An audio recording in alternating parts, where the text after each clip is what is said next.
A very warm welcome to all of you here to the library of the Institute for Human Sciences in Vienna. My name is Ivan Vejvoda. I'm a permanent fellow and I lead the Europe's Futures program here at the Institute. We have our 8 fellows of this year's program in residence during the month of September. We have their presentations of their projects. 3 of the fellows have presented, and today we have 2 of our fellows who will be presenting. But before I start, I'd like to recognize Professor Mary Kaldor, who's a great friend of the Institute, Emerita Professor of the London School of Economics, and our Rector, Misha Glenny, who is here as well. So welcome to you all. We are live streaming to the globe. We don't know whether it's beyond our planet, but we hope that one day that will be the case.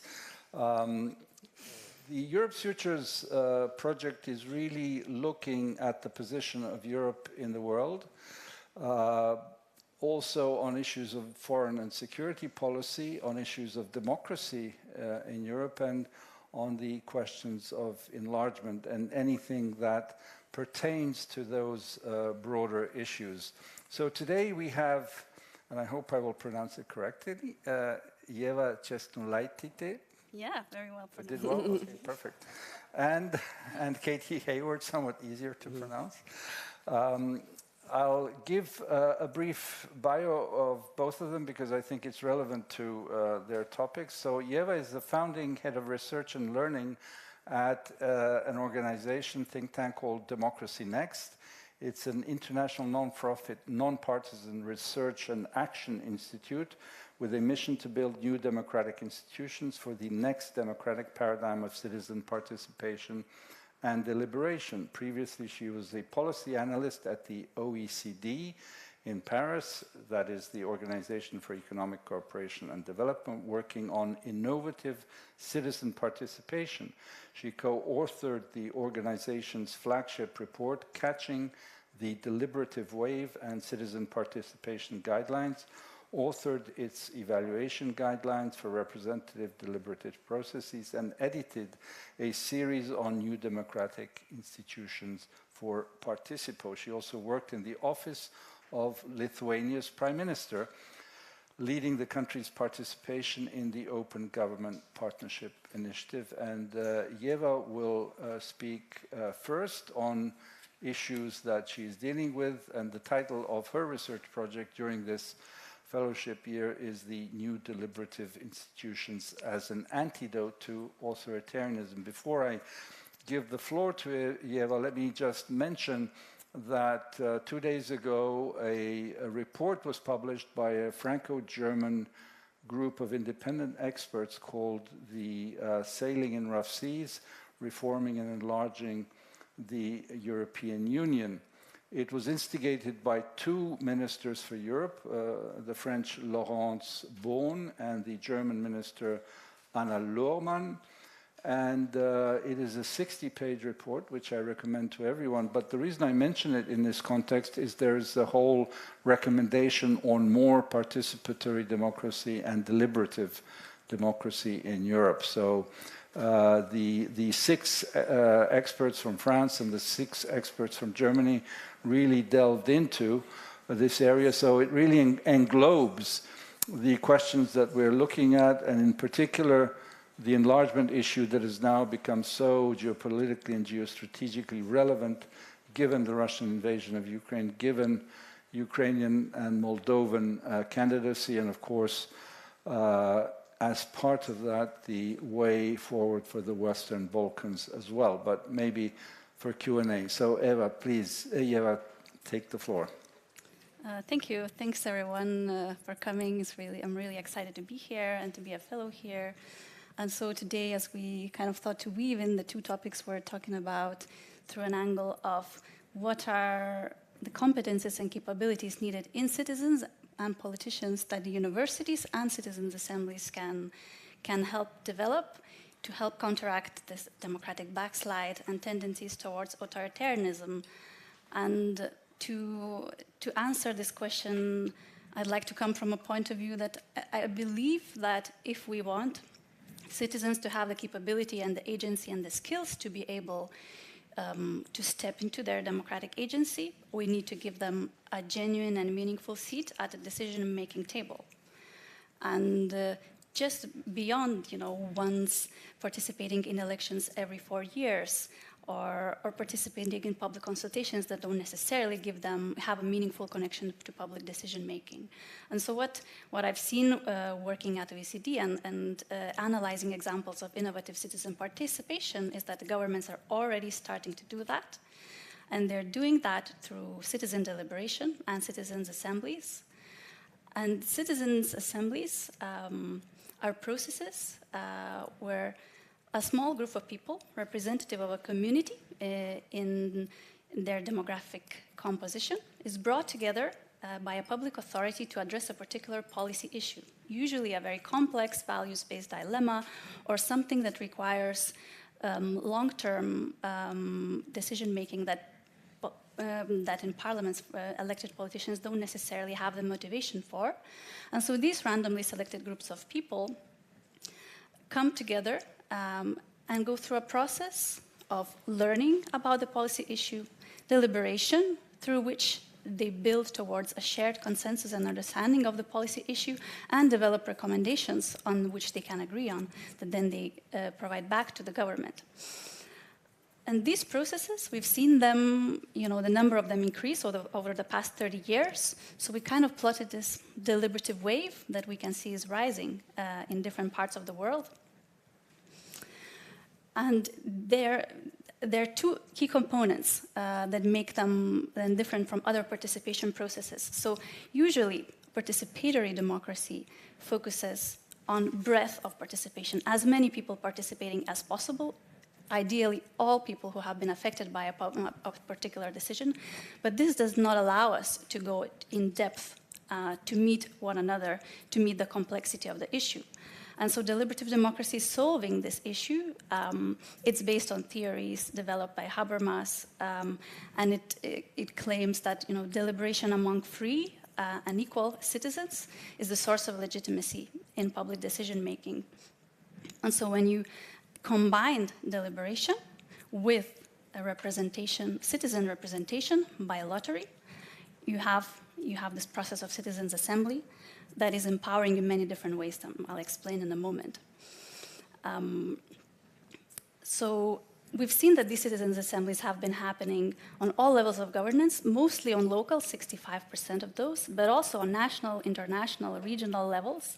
We've seen an example of the Conference on the Future of Europe, although it's a question how well and up to the standards it has been implemented.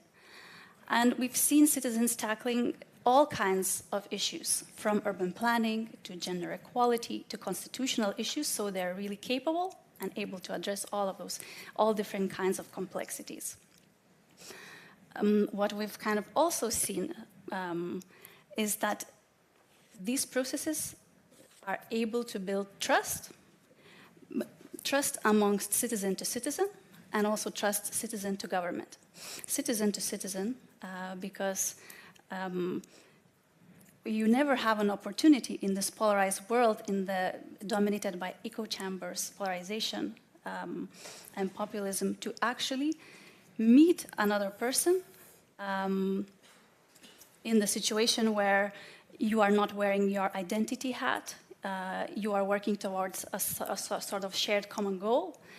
And citizens' assemblies really create that opportunity, because when you're in a room which is diverse in gender, in socioeconomic situation, in age, you are able to see that in the end everybody has kind of a shared goal towards what's best for everyone. They just see it in a different way. And so these citizens' assemblies through deliberation allow to overcome some of those differences and come to a sort of a shared understanding of the way forward. And what we've seen as well, that citizens' assemblies exercise certain democratic muscles in people. These are empathy, active listening, deliberation, ability to speak up, ability to mobilize, ability to evaluate information critically. And these skills are key to resilience in citizens as well. And so I believe that we need to create more opportunities for citizens to deliberate, because it leads both to better policy outcomes, more inclusion, but also increased citizen capacity to step up into the role of being an active citizen. And governments have seen that too. And so governments have started making these processes a bit more permanent and institutionalized in public decision-making. So citizens' assemblies have emerged in ways where they have also agenda-setting power, where they have follow-up power, giving citizens all the more opportunities to exercise their democratic muscles. So perhaps I'll stop here for the moment, and I'm curious of Katy's perspective. Thank you. Thank you very much, Ieva. There's obviously lots to discuss, but I suggest that we listen to Katy first, and then that we open a discussion and a question and answer session on both presentations. So let me briefly present Katy Hayward, who is a professor of political sociology at Queen's University Belfast, Northern Ireland, where she is also co-director of the Centre for International Borders Research. She is a fellow of the Senator George J. Mitchell Institute for Global Peace. Of course, those of you who know all about this, Senator Mitchell was the one who brokered the Good Friday Agreement back in 1998. And even questions are still open, and I guess relevant to the discussion yesterday, where borders and unsettled issues between Serbia and Kosovo all relate to each other in one way or another. And I think our colleague and friend Gerald Knaus, who leads the think tank European Stability Initiative, published a paper on Belfast and Kosovo. So lots to talk about there.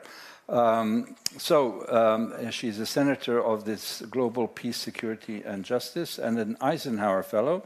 She has written numerous books, articles and policy reports, as well as comment pieces and explainers. She has spoken to media, policy, civic and academic audiences worldwide as an expert on the impact of European integration and of Brexit on peace, democratic processes, governance, and cross-border cooperation. Wow, Katy, that's quite a broad range of fascinating and engaging topics.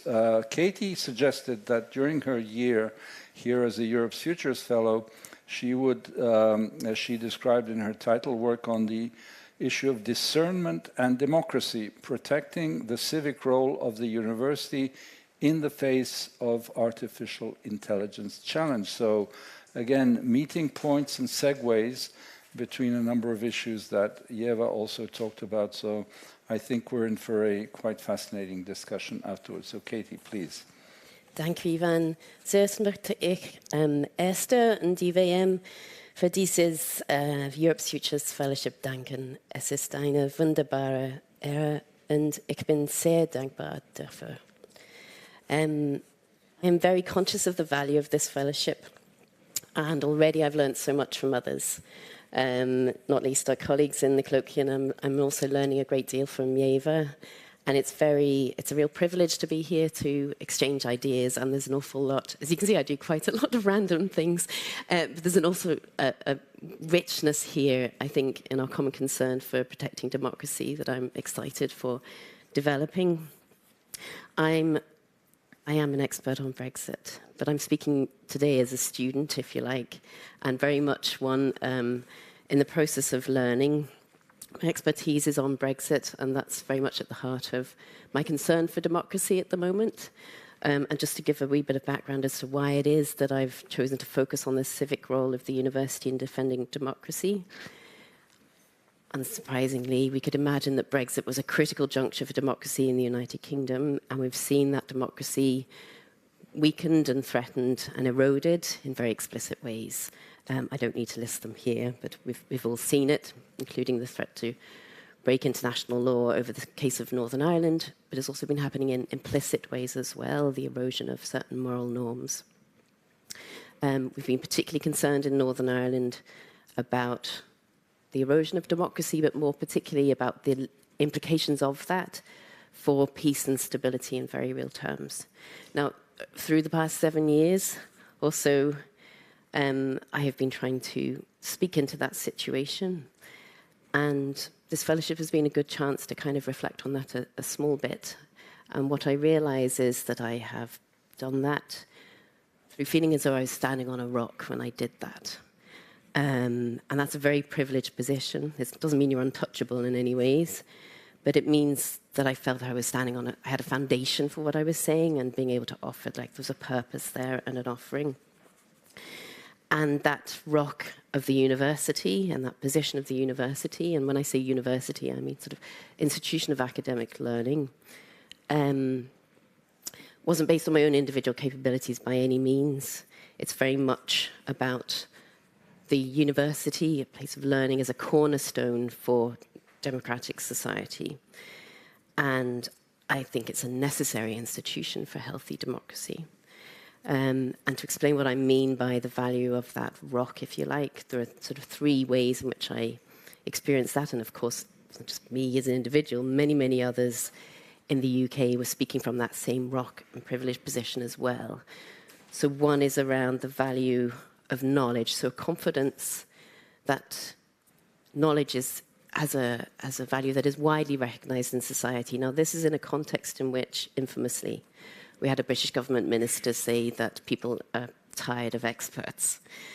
Also in a context in which there was oftentimes no place for an expert or an academic in places of discussion or public places of discussion around Brexit. You have to be one or the other. And many times I was asked, how did you vote? And when I refused to say how I voted in the referendum, they said, well, we can't place you on one side or the other, so we won't be needing you.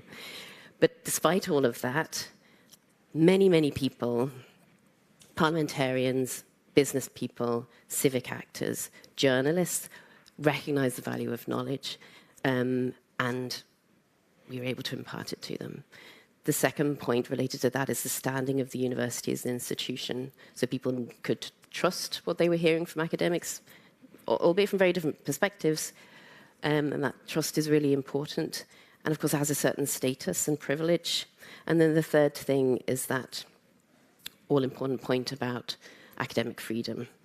Now, I know that the phrase academic freedom was used a lot by our public relations persons and probably our Vice-Chancellor in response to complaints about what I was doing. And I'm grateful for that. But of course, it's a real privilege to have that freedom. And then as time went on, I became more and more conscious of what that academic freedom label gave me. And I'm conscious of the roots of academic freedom as a right and privilege. And that comes from, say, over 100 years ago, the Declaration on Academic Freedom in the States, recognizing the social function of academics and the importance of that social role that they play. And so reflecting on that recently, recognizing, of course, in the 20th century, it's a time of disgrace in some ways for some academics and university activity, but it's also a time of recognition of its importance and championing of that by some significant university leaders. And one person was Derek Bock, president of Harvard, who writes very passionately about the moral responsibility of the university and the social responsibility, saying that universities have to constantly address the moral and ethical issues in the society in which they're placed. And if the university wants to understand its role and purpose, it has to think about its social responsibilities. So, and I'm sorry for speaking personally, we go way beyond my personal experience, but as that sort of recognition of that privileged place sort of dawned on me, then you become aware of its vulnerabilities too. And I think that rock is being chipped away at. We haven't protected it. We haven't cemented it. Indeed, we've been complicit in its undermining. And I was greatly motivated. I felt a significant response to Timothy Snyder's point in his wee book on tyranny, which is an excellent book, but talking about institutions not protecting themselves. They need our help, and you need to side with an institution, and I wanted to do that in relation to the university. Because Shields says being indifferent to what's happening in your university is companion to being indifferent to what is happening in wider society. And I do think that's very obvious. Now, this is not to say that the university is obviously dependent on, is a product of liberal democracy. We know that's not the case. And nor indeed is liberal democracy wholly dependent on the university. There's sort of symbiotic relationship rather than one producing the other, of course. And the university is constantly changing, but it's a ripe time, I think, as you're saying, Ieva, in response to the pressures on democracy, to think again about the role of the university and our moral responsibility in that way. And at this point, I want to thank translators, because I came across a fantastic article in a publication called Open Eyes, and several series of them. And it's by somebody called Tadeusz Gadacz, who wrote about the university in an age of thoughtlessness. I read it on the 4th floor a couple of weeks ago. And it was so inspiring because it gets to the heart of what we're concerned about with respect to the erosion of democracy and the university being complicit in that. So he writes very entertainingly about the university as a temple originally, if we like. The university corporation, we're all aware of the corporation sort of mode of thinking of university chancellors, etc. nowadays. But then the university is arcade, and about the superficiality of what we're engaged with. And the disconnectedness between what we think we're doing and actually what we are producing. There's a disconnectedness in what we throw at students to take on board. We kind of leave them to put it all together in some form of education. There's a disconnect between the university and society and the real moral concerns of citizens, and then within the university as well. There's a disconnect between what we think we're doing and what we're actually producing, I think. And obviously, many people have thought about these concerns for a long time, have identified them. And I think there's this question of thoughtlessness struck me so much because it's so counter to what we believe that we're doing in the university. So just to try and conclude for these sort of opening remarks, one thing, the more I read over the last couple of weeks here, the more I couldn't get away from the moral questions and the questions of normative issues that we tend to, especially sociologists, tend that we can sort of think that we can set aside. Kept coming back to questions of civility, moral discipline, goodness. Like, what do we think we're doing? What do we think we're contributing? Not just as lecturers, but as citizens. And so to finish up on this point of civility, which kept coming up again and again in relation to universities' function, Edward Shields talks about civility involving detachment from conflicting interests, an imagination capable of envisaging a solution which is more than a compromise between conflicting interests, and which takes into account consequences for third parties, which is obviously quite similar to what we hope might happen in civic assemblies and citizens' activities for citizens to participate in. So that form of civility, I think, is only possible through deliberation and reason. So just to finish off, obviously, back to the origins of to John Henry Newman, talking about the idea of the university and as a seat of universal learning in which people are brought together by familiar intercourse for the sake of intellectual peace, to adjust together the claims and relations of their respective subjects of investigations. They learn to respect, to consult, to aid each other. And as a consequence of that, a change in thinking is actually a positive thing, and intellectual engagement is important, not separation. And that's so different from what we've been inclined to do in universities for some time now, as the specialization and not to engage. The other aspect is, of course, reason. So Bolnar talks about reason as being a medium of community where people listening to one another can meet in conversation. And it's very clear that the question of reason isn't just about thinking correctly, it's about thinking well. And again, that's a sort of a moral responsibility on us. In Martha Nussbaum's book on cultivating humanity, she talks about fostering a democracy that's reflective and deliberative, not a marketplace of competing interest groups. A democracy that genuinely takes thought for the common good. We need to produce citizens who have the Socratic capacity to reason about their beliefs. And in looking more and more at the question of what it is to think well, I keep coming back to this question of discernment, to be able to sift and distinguish.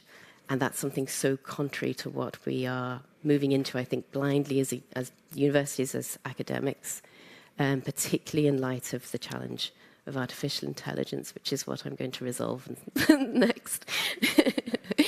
But I'll leave it there. There's quite a lot. Okay. Thank you. Well, thank you very much, both.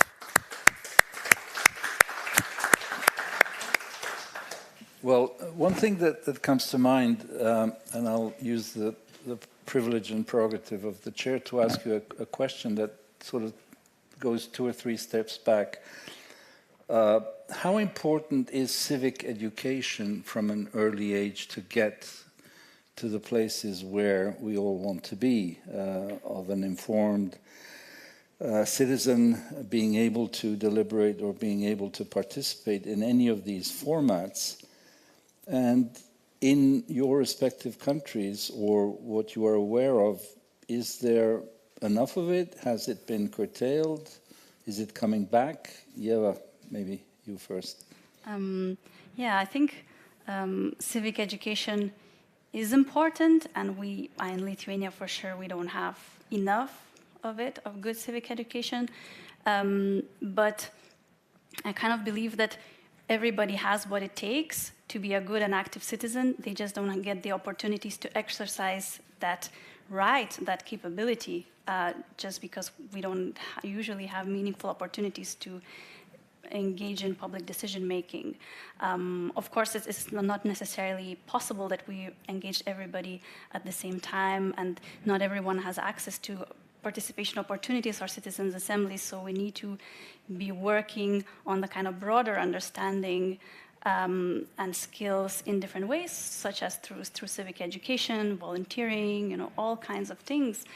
But I don't believe that that alone could be enough. Okay, Katy? So in Northern Ireland we don't, so there's very limited civic education. And that's, people don't really know how the essentials of democracy function. Our participation rate in the elections is not too bad, but it is worryingly low amongst younger people, that's not particular to Northern Ireland. But I think one thing we are, obviously there's a slight concern that people do participate in elections and then we don't actually have people taking up their seats in the legislature in Northern Ireland, so that is a concern. But similar to Ieva, one thing that is right is a cause for hope, is that even though people aren't necessarily educated in the institutions of the Good Friday Belfast Agreement, fundamental to the peace, or the democratic institutions, they are wanting to be engaged in civic activities, particularly local ones. And there's a lot of imagination involved in that and creativity. And so some of the elements that you would think as being important for civicness and an action and making positive communal change is actually there, but it's not formally educated at all. Yeah, and sort of related to that, one of our fellows from last year's group, Ivana Dragicevic, who's a journalist, her research was looking at the younger generation as we come up towards the European parliamentary elections next June, and looking in a very broad way at their engagement on climate, on a whole set of issues. She did a series, actually. She's a TV journalist of 7 episodes from the north to the south of Europe, east and west. And I remember when, thanks to large part Mary, when I came to the University of Sussex in '93, then I don't know whether it was you, Mary, or someone else told me, you know, the younger generation would much rather not join Amnesty or Greenpeace rather than the Labour or the Conservative Party. How do you see, I mean, both are clearly relevant, engagement in NGOs of such breadth like the two are mentioned, or local NGOs. Of course, animal rights were a big thing at that time. But we can't do without politics, actually.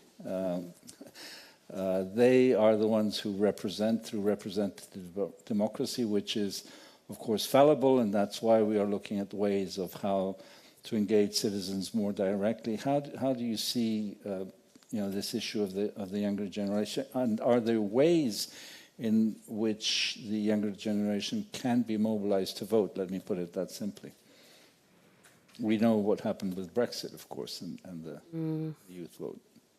Katy, maybe you can start. I mean, just talking on the Brexit point, one thing that was very notable early on after the referendum had happened, and then the year or so after that, was the mobilization of younger generation, realizing they're going to be most affected by it, and they're campaigning for a second referendum. And I met many really impressive, very motivated younger people involved in that.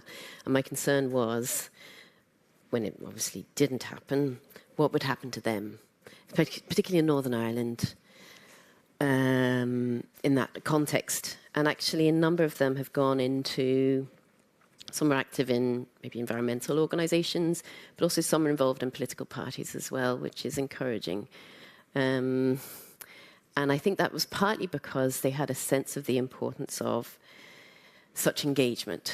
So there was a shock in response to Brexit and a realisation of its impact, but then being mobilised and sort of engaging as they were in a quest for a second referendum. I think it was that sense of the importance of having a democratic voice and being heard, that actually continued on for them, and that was hopefully for the most part, but they are continuing on in that vein. So I think that does suggest something about, hopefully in a more positive way, not in response to a bad thing, but if people do have some connection, maybe it is through, you know, some new forms of civic participation, that they would get a sense of the value of such civic engagement and then be able to continue on in a more formal way. Ieva? Yeah. To me, the fact that the youth is not going into politics is actually a signal that something's wrong with the electoral system, and I think, I don't know if you know, a politician is not an attractive job, not an attractive position, especially increasingly now. It's so adversarial. It's so kind of complex to navigate. It's so unforgiving in terms of media, and I completely understand why young people don't want to go, don't want to do these types of things. And I think it also calls us to rethink what has to be the role of a politician in the future of democracy, in the next democratic paradigm that we might move towards at some point. And I think it's perhaps more of a role of a moderator of the public discourse, one that involves others rather than always has to be the one knowing everything. I think this really, they should inspire us to think how we should evolve our electoral representation, how direct representation of citizens through elements such as citizens' assemblies can be introduced more and more in public decision-making, and in a way, taking away some of these inherent design issues that are within our electoral representative systems. Thank you. I'll open it up to our audience now for comments and questions. Huge issues to tackle. Let's start with Hannah and then Alberto. Thanks. I have a question to Katy. And do present yourself because of the audience. I mean, not here, but... Yeah, for the last days we used to think that everybody in the room. Hannah Schell is the Europe's Futures Fellow here. Katy, you've been talking about the academic independence, or in general independence of the universities as a part of the democracy.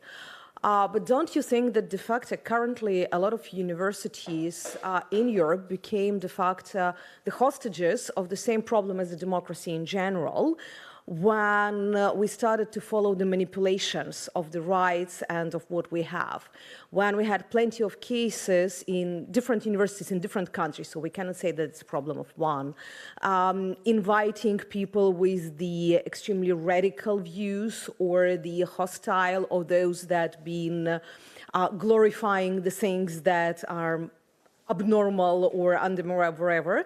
And when there've been criticism from media, from public for these activities, it's always this nice flag. It is academic freedom. We have a right to do it. So partially this academic freedom became the nice curtain, sometimes to cover the irresponsible acts or even the misuse of this freedom by some, I cannot say even the universities, sometimes just professors, but let's name it more in general, universities. Yes. So that goes to the whole question of freedom of speech, etc. And do people have a right to say things that are, you say anything at all under that cloak of academic freedom?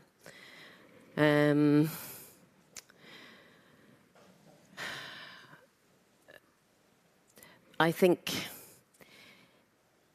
fundamentally the question is about the ability to respond to whatever somebody might say.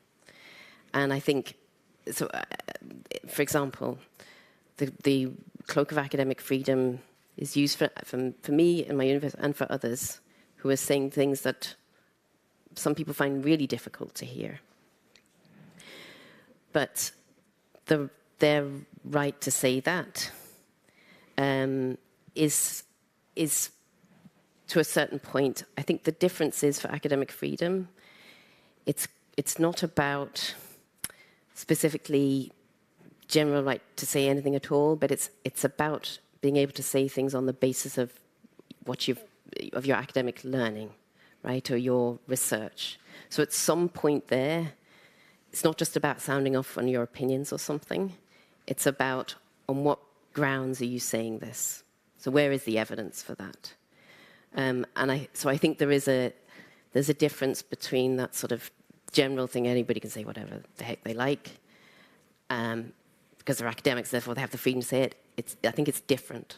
I think it has to be particularly about something that's grounded on things that we would recognize as being in accordance with function of the university, which includes truth and evidence, etc., etc. I know the word truth is controversial, but I think that's an important distinction to make. So, because there should be a limit to how it shouldn't be used without discernment or without any discrimination.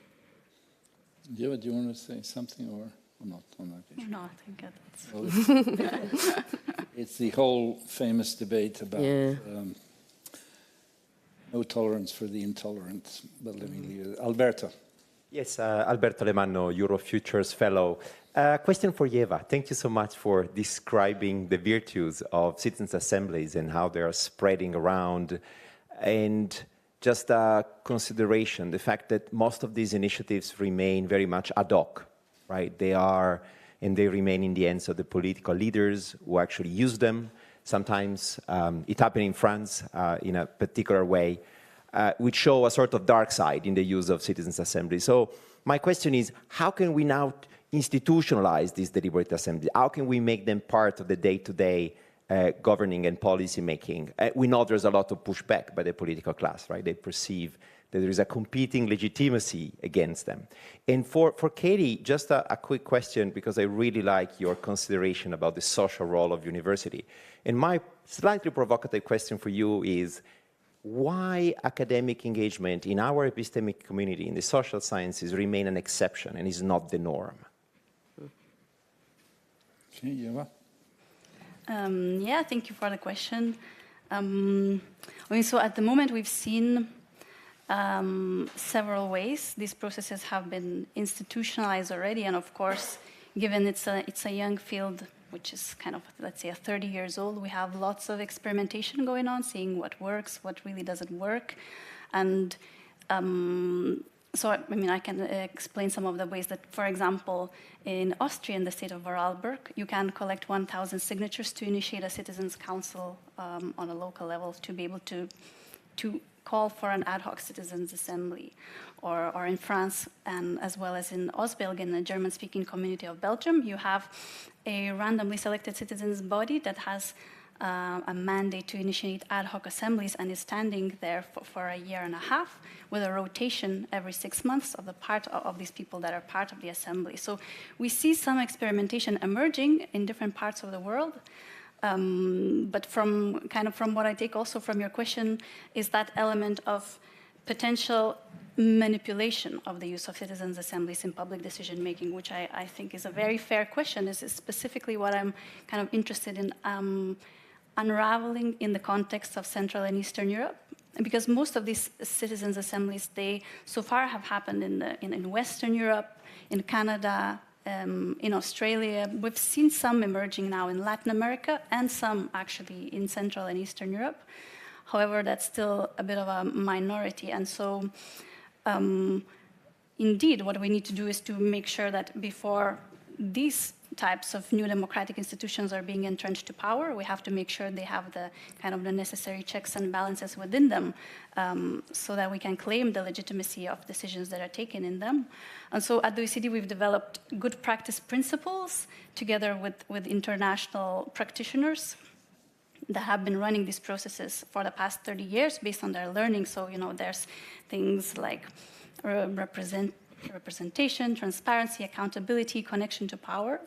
But I believe if we want these processes to move towards genuine power towards citizens, we need to find ways to be able to garner same legitimacy that elections perhaps have. So let's say if we have a national level citizens' assembly on a very important question, we would have, let's say, international observers monitoring the quality of these processes to be able to say that indeed this process was legitimate the same way we can do with elections. So as we move towards these new institutionalized ways of doing citizens' assemblies, we have to think about that. I think it's a very fair point. And work those debates out. Okay, Katy. Slightly provocative question. So why don't more academics engage in the wider society? Well, it's partly because until recently there hasn't really been recognised as being something worth doing.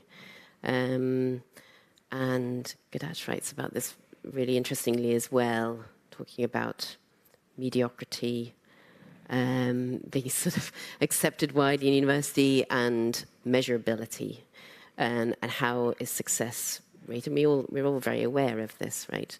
That it comes from publications in the main, even if we know very few people are going to read those publications. And engaging in wider society is uncomfortable. And it is kind of ironic that in the UK system, with the the system for measuring research excellence, they are recognising now the idea of impact, social impact, which again you have to measure in certain ways, and it's so misguided. It's so perverse almost. This idea that some sort of academic can have an impact on something, which is entirely different to that sense of mutual learning and engagement. But that sort of mutual, an impact, really easy if you can say, oh, they cited me, or, I was cited in this, or, I wrote this for them and they used it. That's easy enough. But if it's about taking up that social responsibility, however we define it, varies, of course, depending on what sector you're working in or what discipline, that's about relationship building and trust building and all those things that take time. And if that's not really going to get you recognition in the university and promotion, then, it's a certain type of person who would continue to do it. I mean, needless to say, there are many academics, won't mention those present here, who are very engaged since many, many years. And I think that's the divide. You're either an ivory tower physicist or medieval historian, or you are mostly in social sciences and philosophy people who have been out there, not to mention all the historical examples, but I think there is that divide. But okay, let me give Mary the floor, and then we'll go to the back and come back to Misha. I was just about to say, in support of Katy, that I had a letter from a colleague which said, changing the world is a noble ambition, but we're a university. So that is the predominant attitude. And actually, that was the question I was going to ask Katy, which is, are your concerns about academic freedom coming from all of this? Because there's no question that the ref and all this bureaucracy has made people really nervous. And at LSE, which was founded to change the world, we have a research director who gets very nervous if anybody is doing what's called advocacy.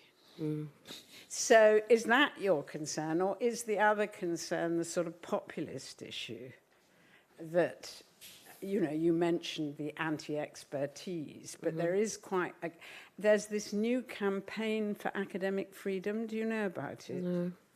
Which is really sort of taking up the issue of the transgender cases and really comes from a right-wing populist position. So I was wondering if where you thought the threats to academic freedom were coming from. And then to, I don't know. Ieva. Great. Well, I totally support you on citizens' assemblies.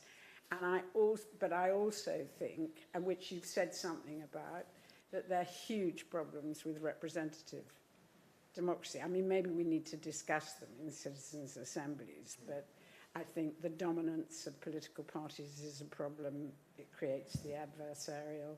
The lack of democracy in the EU is a huge problem, that the parliament isn't stronger. We need much more local democracy. And then, so I wanted to ask you about all that, but I also had a very specific question, which is, are you interested in participatory budgeting?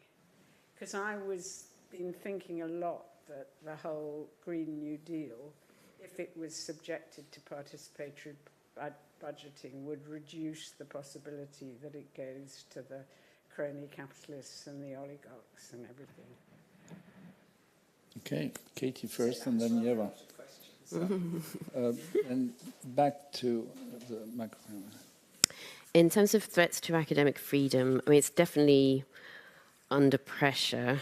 And as I say, I've valued it as allowing me to keep my job. But more seriously, I think the concern about the university is that we've kind of made ourselves irrelevant in a certain way to some degree. But now, I mean, I talked about chipping away at the rock, but it's the explosion of the rock with artificial intelligence. So I think this is what I'm most concerned urgently about now, because so much of what we do is in relation to text. And generative AI, I think, just completely takes the floor from underneath us in a very, very serious way. And this sort of, this is why it doesn't feel like it's sort of sitting in the ivory tower, sort of, you know, thinking, pondering about these things. I think, what do we do? You know, what have we been doing? What do we do now? And it's not just in relation to what we think we do in teaching and in assessment, which is fundamentally changed by this, but also what are we doing as academics? And it goes to the publication point. Just as a little thing, I got an email 2 days ago from somebody called Maya in Gentext. Maybe other people got this. But it's just, for me, it sums up the whole of this question, saying, I don't think she's a real person, by the way. As an academic, you're always striving to be the best researcher and teacher you can be. Thank you, Maya. And we believe Gentext AI can help you achieve that. It's an advanced Microsoft Word add-in that uses artificial intelligence to enhance your document creation experience. So we're not writing anymore, we're having the experience of creating documents. And then it's around saving time, relevant citations from 200 million research papers. Quickly grasp key points in lengthy research papers which you don't have to read anymore. Error-free reports, and generating text in over 50 languages. So that's great. I could produce, you know, already my students are citing books that I never wrote to me. So Hayward, 2020, whatever. But now I could immediately publish. So this, you know, this is why morality is a question too. Why would I not take that up? You know, why would we not take that up? It's there for us to do so. And then what if we're in this environment, then what can we say is our place? And why would we have academic freedom if what we're standing on is mere vapors? Okay, Ieva. Yeah, thank you for the question. I mean, I am all for participatory budgeting as well. I mean, I sort of hope that, in a way, I think that we should be thinking, how do we reinvent in general the governance and our democratic institutions that have been stagnating, and we've been really solely interpreting, you know, democracy as elections, and as the world is changing, so should our understanding of what democracy even means. And so I imagine, perhaps in the future, so at least that's what we're working towards at Democracy Next, a kind of a democratic paradigm where, you know, we do have elections, but we have an ecosystem of various ways of engaging citizens with citizen deliberation in permanent ways at the heart of it, but also, you know, participatory budgeting and other kinds of initiatives that all, in a way, interweave. And in general, I think, well, participatory budgeting, it depends also how it's done, because you can do it in a way where citizens vote on particular projects, and what you get at the end is an aggregation of people's views. So you kind of have an overview what a bunch of different people think. But if you include a deliberative element in a participatory budgeting before any kind of voting situation, same can be done also for referendums, for example, then you are able to develop an understanding of, if people had time to think about this and talk to each other, what would then they choose together as a group, which I think has an entirely different value to policymakers as well. So. Okay, Daniel now, and then Jan, and then Misha. Sorry? Jan, go ahead, Jan. Thanks a lot. Jan Farfel, Jerzy Giedroyć Fellow. Thank you very much for this insightful discussion.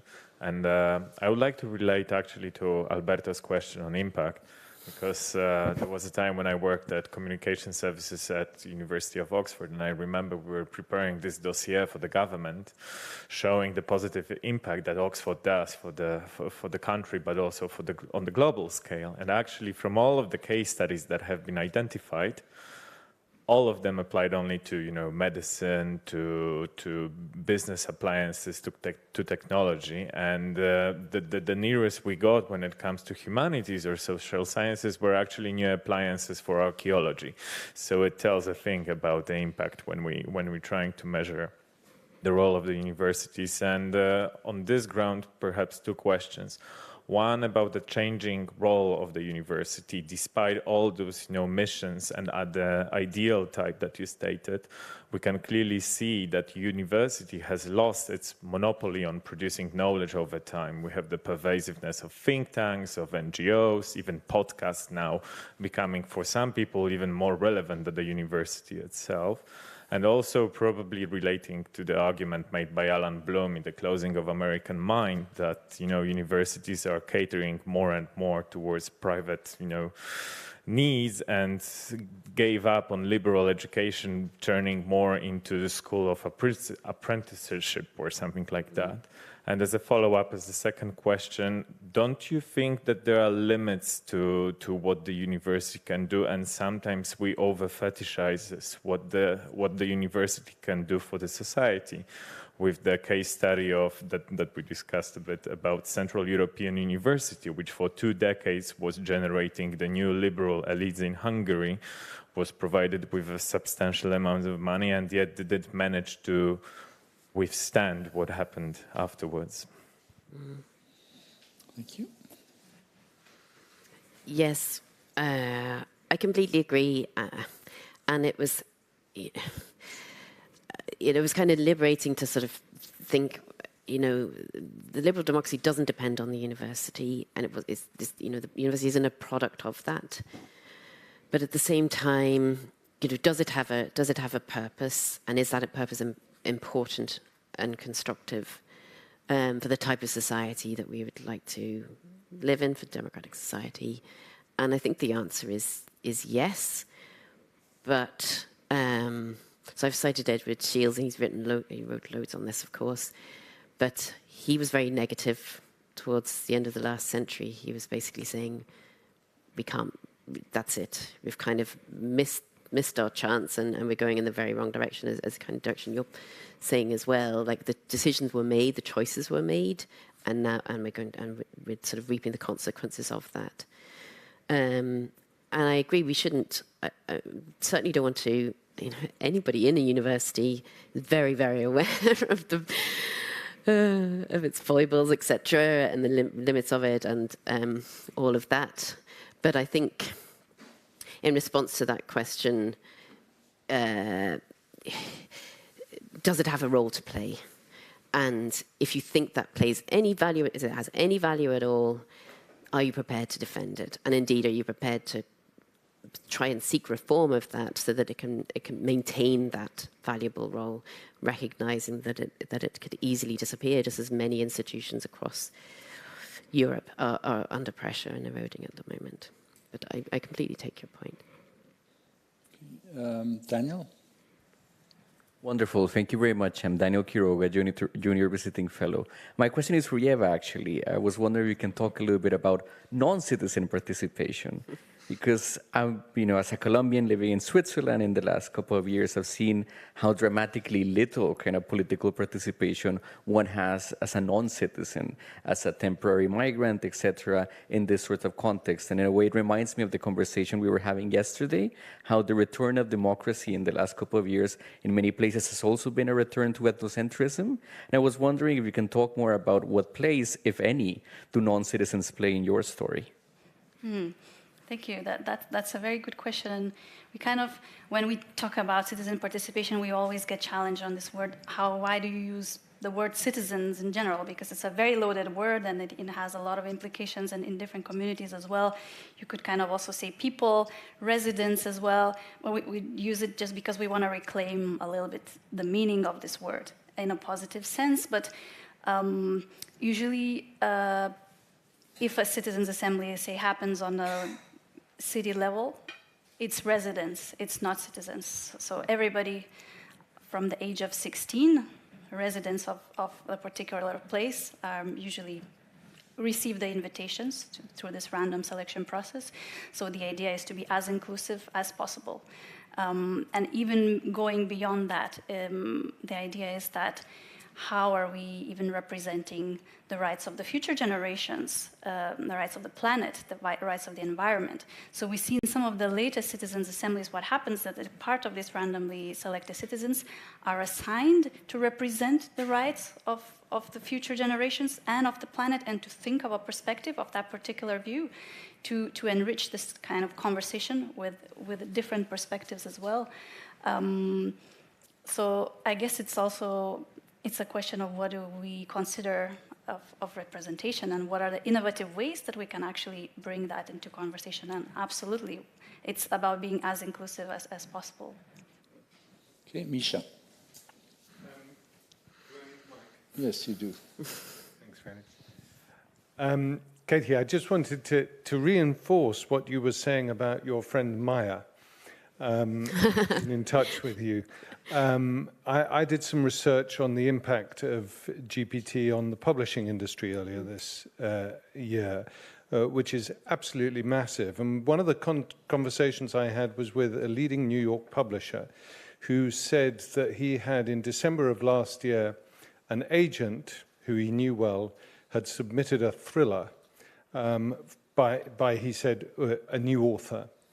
And he was offering it to him. He's a big publisher. And he read the first half, and he rang up the agent and said he'd like to publish it. At this point, the agent said it was actually written by GPT, by ChatGPT. And he said, I went on to read the second half, and it demonstrated that ChatGPT really does look at all the thrillers that have ever been published, because it was rubbish in the second half. I was unable to sustain the tension. But the point is that GPT appears to be subject to Moore's law, i.e. its capacity and power doubles every 2 years. Next year's ChatGPT 5 is going to be a really significant upgrade. And what you talked about in that one, commercial offer, I presume, from Maya, this, I think, is going to send a missile into your rock. And as you said, it's exploding underneath you. And this is a matter of real urgency for academia, for publishing, actually for anyone involved in the creative industries as well. But I wanted to ask you a question which links up some of the stuff about civic education that Ivan raised, and I can't let this opportunity go to ask you about Northern Ireland. And that is specifically, I'm sure you probably agree, maybe in a matter of degrees with me, that Brexit ran a coach and horses through the Belfast Agreement, through the Good Friday Agreement, and that in the most reckless manner, the government in London has jeopardized social stability and peace in Northern Ireland with this policy.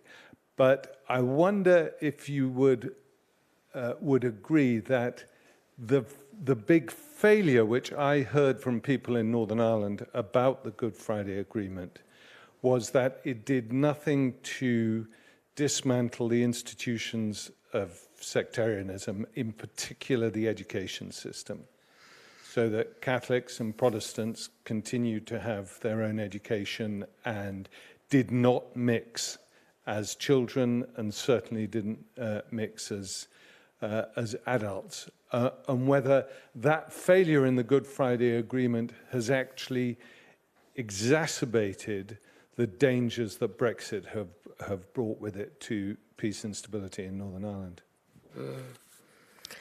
Okay, they're quite big questions, Misha. Just to say, just very quickly on the AI thing, I'm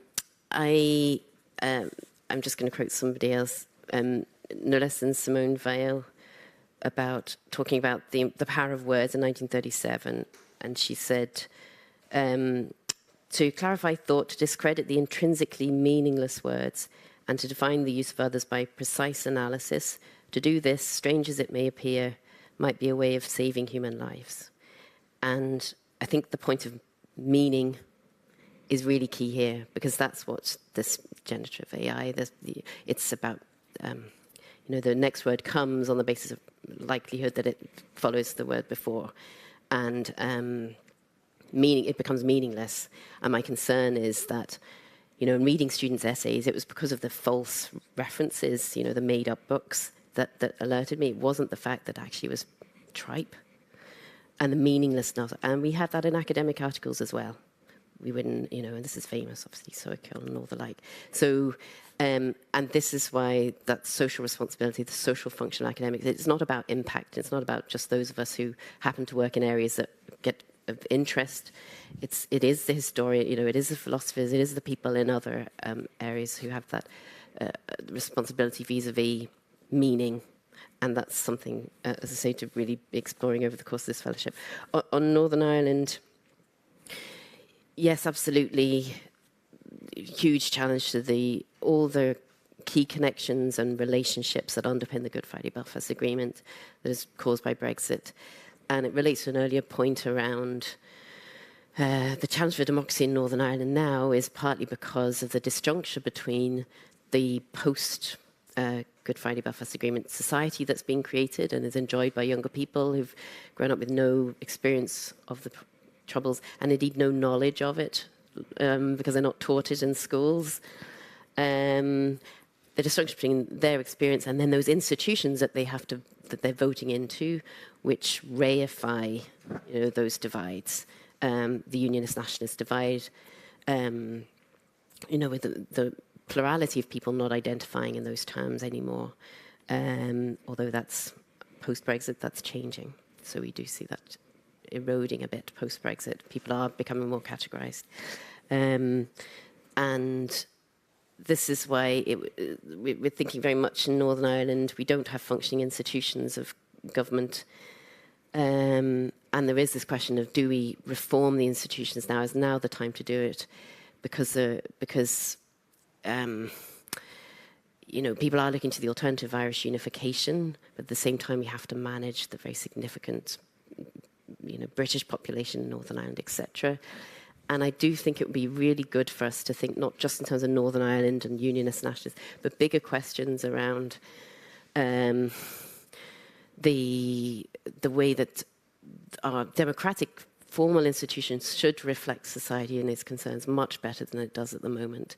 And it's that sort of bizarre situation in which it is almost irrational that all of us know, the unionist nationalist thing really does not matter for the vast majority of people, with some exceptions, notable ones. When you're asking people their priorities, the constitutional question is at the bottom of their concerns. Obviously, it's health and the economy, etc., etc., etc. So why is it that they're forced to prioritise that when it comes to the polls? And this is a similar, as we're saying, this is similar across Europe. There's this strange disjuncture, disconnectedness between what we're being asked to do as voting citizens and what we know actually matters and reflects the urgent concerns of society today. I don't have an answer, basically.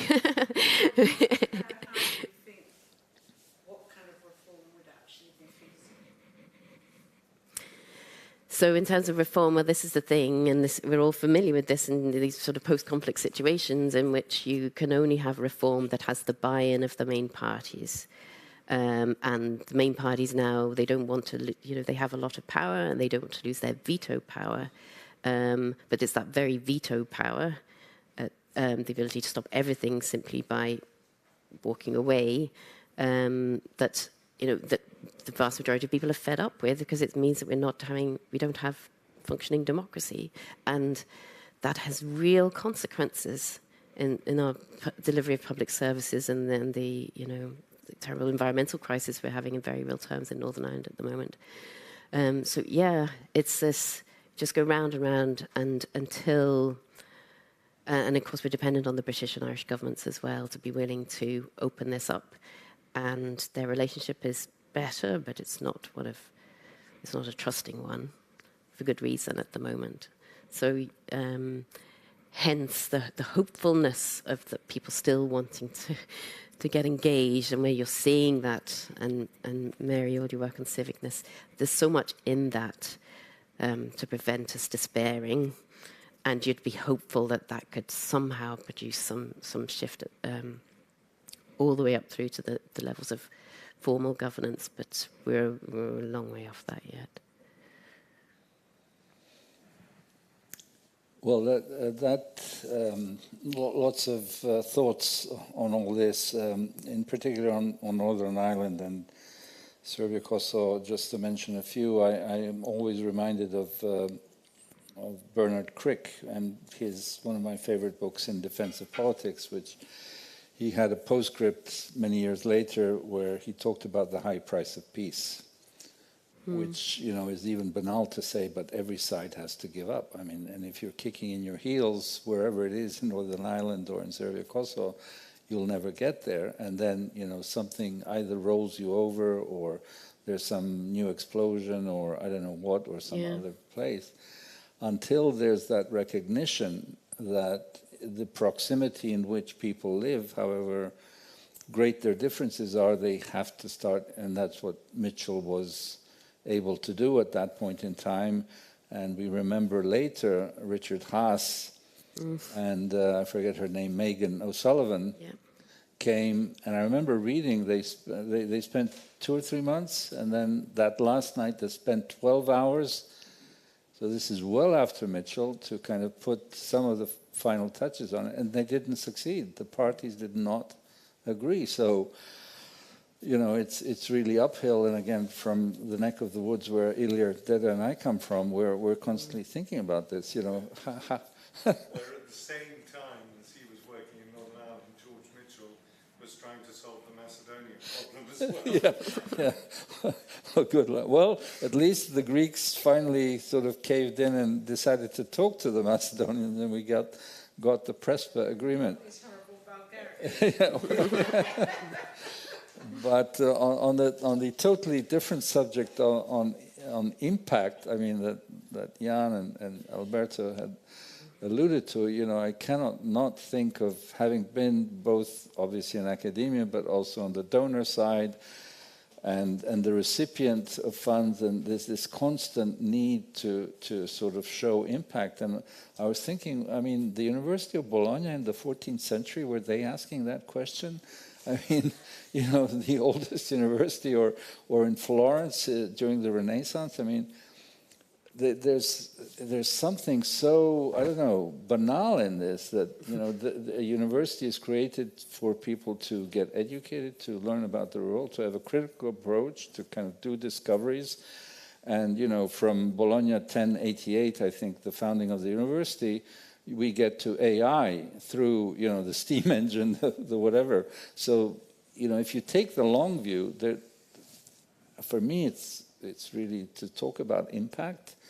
I mean, there's this need to quantify everything now, you know, to show that the money that's been put in there has given results. And in these cases, when I worked at the Balkan Trust for Democracy and USAID was asking, you know, the impact, I said, look, if our countries in the Western Balkans are advancing step by step, that means that somewhere that dollar that we put in has given some results. You cannot, you know, I don't want to say you invent stories, but you kind of go the extra mile to then explain how that dollar or euro or whatever did produce an effect. But maybe a question, again, we talk about authoritarianism, the rise of autocracy, the rise of these conservative tendencies. And so the question would be both for Ieva and Katy is, you know, what does one do in these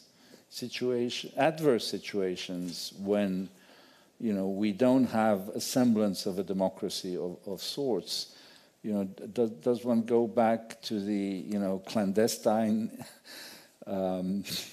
resistance and does the deliberation underground, and one creates, you know, not to go back to revolutions and things, but, you know, what are your thoughts on that? You know, this is kind of, dare I say, faring to even in Hungary under Orban, you can do deliberative democracy, but what is it when people don't have even that bare minimum? Or is that beyond the scope? Not a very easy question. I'm simply asking you as colleagues, intellectuals and thinkers, I mean. do we need, you know, to go out into the street against a nuclear bomb or, you know, against an autocrat and tear down the Bastille? What I'm hinting at is that there are sort of dynamics in society where some things that we're talking about eventually do not become possible. You know, Myanmar, for example, you know, they had the opening, and you know, not to mention Aung San Suu Kyi and all these things, but you know, you have to revert to other tactics and strategies. Yes. Free thinking here, so. Yes, I mean, such a big question.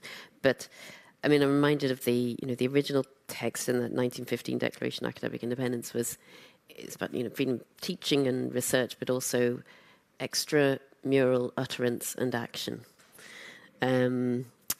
Which, and it's because they're sort of making the connection between academic work and activity and intellectual thought, I think, to some degree, and then what you do outside of the university, partly in response to that learning and revelation, if you like. So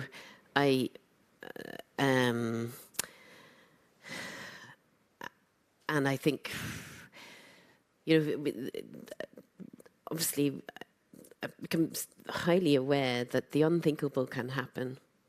And we're sort of witnessing it and recording it, but it's even if we're sort of you know sort of active witnesses, if you like, that sense of, you know, not merely being helpless, but doing something active in response is important. And which I sort of go back to Timothy Snyder's point. It's around because that's the case. Be active now. Don't be indifferent now about it. And absolutely, you know, who knows where we might have to be, and I'm conscious of my colleagues and friends here. So recognise the privileged position that we are in now, but don't be complacent about that, because you have that privilege now. Absolutely. What I'm thinking of, Ieva, is, you know, thinking about what is it when people don't have the possibility to voice their needs as citizens, their basic freedoms and rights. And, you know, people of our generation, I'm looking at Mary and Misha, we remember the Baltics under the Soviet Union, the Song Festival, right? I mean, that was such a strong and potent voice, you know. We can't call it deliberative democracy, but it was kind of the explosion of people wanting their freedom, but doing it in a very creative way, by singing. And, you know, those of us who are outside the Soviet Union, we recognize what this was, that, you know, we don't accept this authoritarian communist government. We want something else. And that was kind of keeping up hope, in a very desperate situation. You know, we couldn't guess that in '89 this would actually lead to an impact, that it would lead to freedom, but eventually it did. So I think, and as Katy said, yeah, we must never be complacent. Unfortunately, you know, someone like myself that watched my country disappear, you know, never thought it could happen, and then you have to revert to other ways of engaging in this. You know.